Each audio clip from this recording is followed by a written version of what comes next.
아멘. 오늘 우리에게 주시는 하나님의 말씀은 여호수아 3장 14절에서 17절입니다.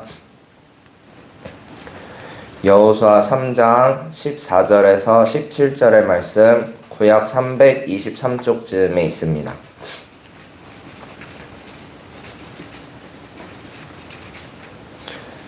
한 절씩 교독하시고 마지막 절은 함께 읽겠습니다.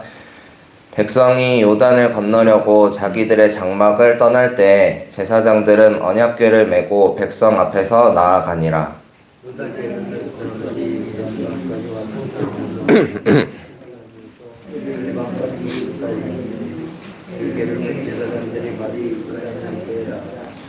곧 위에서부터 흘러내리던 물이 그쳐서 사르단에 가까운 매우 멀리 있는 아담 성읍 변두리에 일어나 한 곳에 쌓이고 아라바의 바다 염해로 향하여 흘러가는 물은 온전히 끊어지매 백성이 여리고 앞으로 바로 건널세.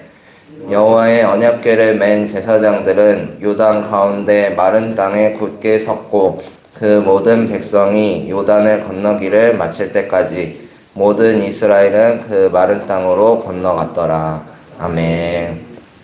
오늘도 이 자리에 나와 예배하시는 모든 분들께 하나님의 은혜와 평강이 함께 하시기를 소망합니다. 오늘은 마른 땅에 굳게 선 사람들이라는 제목으로 말씀을 전하고자 합니다. 그 교회 홈페이지에 게시된 성서 일과표에 따르면 오늘이 원래 여호수아 3장 전체의 말씀인데요. 이제 3장 전체를 읽기에는 양이 많아서 14절에서 17절의 말씀을 함께 읽었습니다. 그래도 우리 3장을 함께 전체적으로 살펴보면서 말씀을 나누도록 하겠습니다. 오늘 본문의 말씀에서는 이스라엘 백성이 요단강을 건널 때 하나님께서 요단강 물을 막아주셨던 기적 이야기가 등장합니다. 보통 홍해 바다가 갈라진 사건은 우리가 설명할 수 있을 정도로 잘 알고 있습니다. 애굽 왕 바로가 모세의 요청을 거절하고 하나님께 10가지 재앙을 다 받기까지 이스라엘 백성을 놓아주질 않았습니다. 그러다가 결국 이제 마지막 10번째 재앙인 장자의 죽음을 맞이한 뒤에야 이스라엘 백성들을 풀어주게 되죠.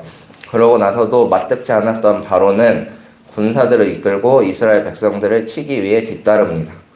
이스라엘 백성들은 모세와 하나님을 원망했지만 하나님께서는 홍해 바다를 가르심으로써 이스라엘 백성을 구원해 주셨습니다. 그 광경을 상상해 볼 때 워낙 이제 흥미진진한 장면이 그려지기 때문에 설교에 많이 인용되기도 하고 우리도 익히 잘 알고 있습니다. 하지만 그에 비해서 요단강 물을 멈춰주신 사건은 딱 머릿속에 그려질 만큼 떠오르지는 않는 것 같습니다. 이제 그도 그럴 것이 홍해에서의 기적은 단 한 번의 사건이었는데 요단강의 기적은 성경에서 몇 군데 등장하기 때문입니다. 먼저 나아만 장군이 엘리사의 지시로 7번 몸을 씻었던 그 강도 요단강이었고요. 그리고 엘리사가 겉옷을 벗어서 강물을 치니까 물이 좌우로 갈라졌던 강도 요단강이었습니다. 오늘 본문의 말씀에 등장하는 요단강은 이스라엘 백성이 가나안 땅을 정복하기 위해서 들어가는 길에 딱 건넜던 그 강 요단강을 이야기하고 있습니다. 하나님께서 모세를 사용하셔서 이스라엘 백성이 출애굽을 했습니다. 이스라엘 백성은 애굽에서 나온 뒤에도 고생스럽게 광야길을 걸어왔습니다. 광야에서 40년 동안 헤매면서 그들이 닿고자 했던 곳은 하나님께서 약속하신 땅, 가나안 땅이었습니다. 하지만 모세는 가나안 땅에 들어가지 못했고 그의 후계자 여호수아가 이스라엘을 이끌어 가나안 땅에 들어갈 준비를 했습니다. 가나안 땅에 대해서 오해를 하는 경우가 저희 종종 있는데요. 가나안 땅은 어떤 하나의 땅 덩어리를 이제 말하는 게 아니라 특정한 지역을 의미합니다. 지중해가 이렇게 가운데 있으면 위쪽에 지금 말하는 이탈리아나 그리스가 있고 그리고 지중해를 중심으로 우측편이 팔레스타인 지방인데 그 지중해 바다를 인접하고 있는 땅에서 조금 더 들어가면 요단강이 이렇게 세로로 있습니다. 그래서 그 요단강 위에서부터 아래까지의 그 지역, 단이라는 곳에서 브엘세바라는 그 지역을 이제 가나안 땅이라고 저희가 부릅니다. 이 땅은 믿음의 조상 아브라함 때부터 하나님께서 이스라엘 백성에게 주겠다고 약속하신 축복의 땅이었습니다. 하지만 이 지역에는 이미 많은 이방 민족들이 살고 있었는데요. 그 가나안 땅 중에서 첫 번째 지역 여리고를 정복하러 가는 길에 이스라엘 백성들이 여호수아 3장 말씀과 같이 요단강을 건너는 사건이 벌어집니다. 3장 1절에 보시면 또 여호수아가 아침에 일찍이 일어나서 라는 말씀이 나옵니다. 여기서 일찍이 일어난다는 표현은 여호수아서에서 무언가 새로운 임무가 주어질 때 사용하는 표현이었습니다. 모세부터 시작한 출애굽의 여정, 그리고 40년 동안 광야에서 고생하고 이제 가나안 땅에 들어가는 그 문턱에서 여호수아는 일찍이 일어나 거사를 준비했습니다. 그리고 이스라엘의 지휘관들이 이스라엘 백성들이 진치고 있던 곳을 두루 다니면서 백성들에게 명령합니다. 레위 사람 제사장들이 하나님의 언약궤를 들어매는 것을 보거든 그때 진을 철수하고 제사장의 뒤를 따르라는 것이죠. 가나안 땅을 향해 제사장들이 앞서서 걸어갈 것이고 백성들은 뒤따라오라고 합니다. 이때 한 가지 조건이 있었는데요. 2000규빗쯤 되는 거리를 두고 따라오라는 것이었습니다. 2000규빗은 900에서 1000m 정도 되는 거리를 뜻합니다. 왜 그렇게 했을까요? 제사장들이 메고 있던 언약궤가 거룩한 것이었기 때문입니다. 언약궤는 잘 아시다시피 금박을 입힌 나무 상자인데 그 안에는 10계명의 돌판과 아론의 쌍난 지팡이 그리고 만나가 담긴 항아리가 들어있었습니다. 이는 모두 하나님의 임재를 상징하는 것들이었습니다. 하나님께서 언약궤 안에 담기시는 건 아니지만 하나님이 이스라엘에게 보여주셨던 언약의 증거들이 그 안에 담겨 있었던 것이죠. 그래서 언약궤 자체가 거룩하게 여겨졌습니다. 또한 여호수아는 이스라엘 백성들에게 자신을 성결하게 하라고 합니다. 여호와께서 내일 당신들 가운데 기이한 일들을 행하실 것인데 그를 보기 위해서 너희는 가서 몸과 마음을 성결하게 하라고 명합니다. 이렇듯 하나님께서 우리에게 주의 일을 행하실 때 우리의 자세도 이들과 같아야 합니다. 하나님의 거룩하심을 인정하고 우리 자신을 성결하게 해야 합니다.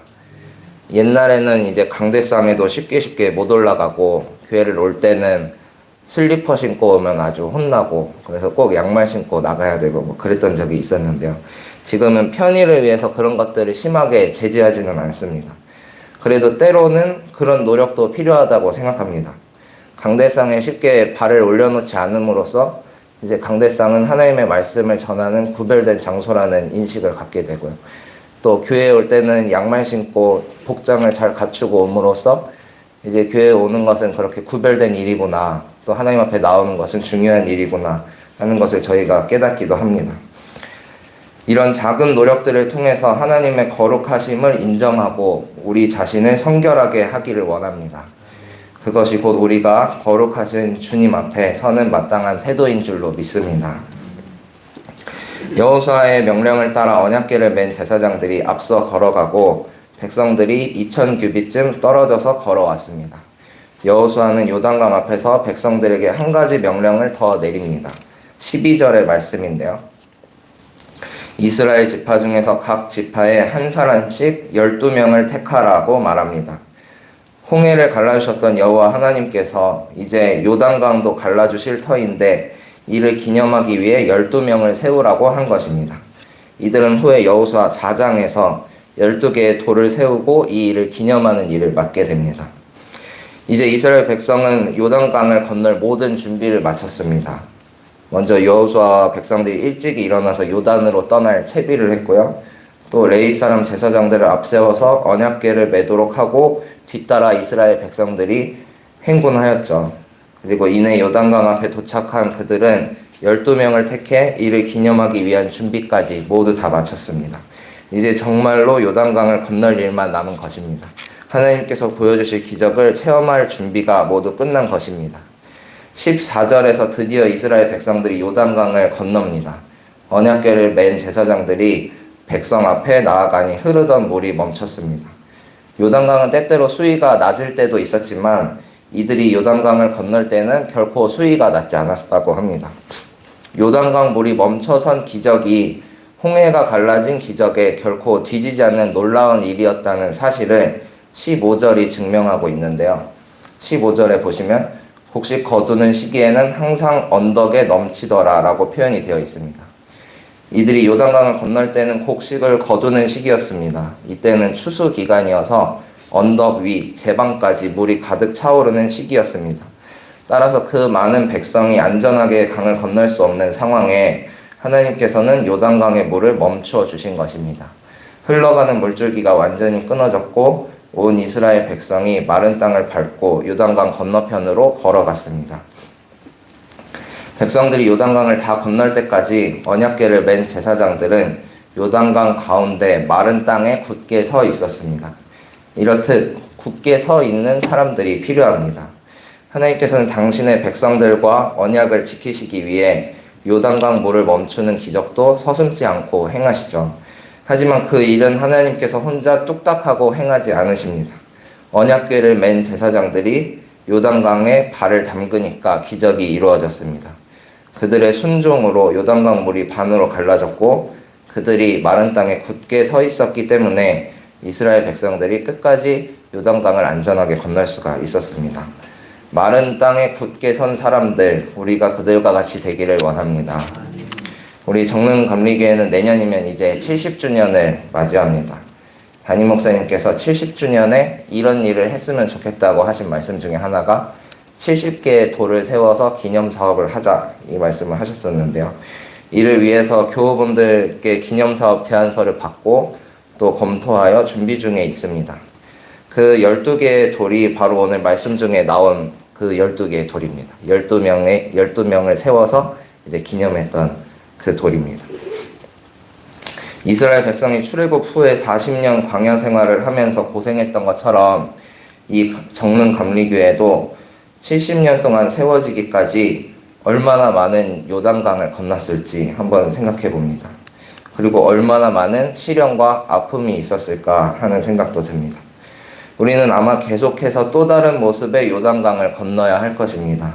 하지만 그때마다 우리가 마른 땅에 굳게 선 사람들이 되기를 원합니다. 믿음이 연약한 자들이, 아직 주님 앞에 온전히 서지 못한 자들이 요단강을 끝까지 건널 수 있도록 믿음으로 마른 땅에 굳게 서 있기를 원합니다. 우리가 마른 땅에 굳게 서 있을 때 정릉감리교회는 또 한 번 요단강을 건너게 될 것이고 12개의 돌들로 주님을 기념하게 될 줄로 믿습니다. 4장 23절에서 24절의 말씀은 12개의 돌이 무엇을 기념하는지 밝히고 있습니다. 여호수아 4장 23절에서 24절을 함께 읽어보았으면 좋겠는데요. 네, 다 함께 읽으시겠습니다. 너희의 하나님 여호와께서 요단 물을 너희 앞에서 마르게 하사 너희를 건너게 하신 것이 너희의 하나님 여호와께서 우리 앞에 홍해를 말리시고 우리를 건너게 하심과 같았나니 이는 땅의 모든 백성에게 여호와의 손이 강하게 하신 것을 알게 하며 너희가 너희의 하나님 여호와를 항상 경외하게 하려 하심이라 하라. 아멘. 70년 동안 이어져 온 우리 정릉감리교회가 기념할 것은 주님의 강하심과 여호와 하나님을 경외하는 일입니다. 우리 모두 마른 땅에 굳게 선 사람들이 되어서 70년, 100년, 150년 선한 역사를 이어가는 정릉감리교회가 되기를 소망합니다. 기도하시겠습니다.